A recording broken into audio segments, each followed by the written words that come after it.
Hello everybody, welcome to E Prime for this evening. I am Daedran.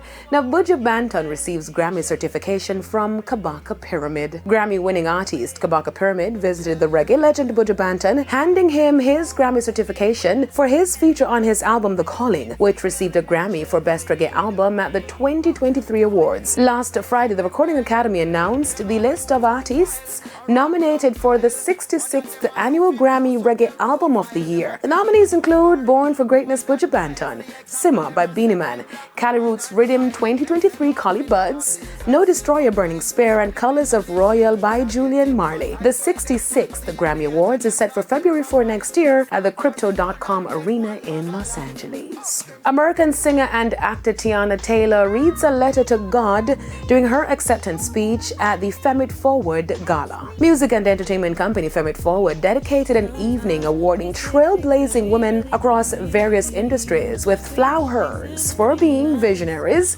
tastemakers, and extraordinary women in their respective crafts.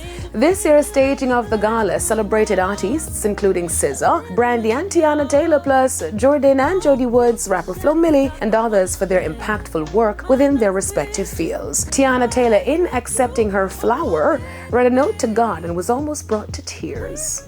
Lord, you surprise me with the simple desires of my heart, and you amaze me with all the answered prayers.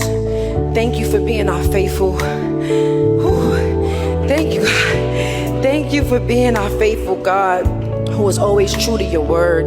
Thank you for reminding my heart that your plan is far greater than any plan I could ever have for my life. American of Nepal bans social media platform TikTok, citing its disruption of social harmony in the country. The decision was made following a cabinet meeting where the foreign minister stated that the ban was necessary to regulate the use of the platform. The government has asked the company to register, open a liaison office in Nepal, pay taxes, and comply with the country's laws and regulations. TikTok, owned by China's ByteDance, has faced scrutiny in several countries due to concerns that Beijing could use the app to harvest user data or advance its interests. That's it for E Prime this evening. I am Daedran. Thank you for watching.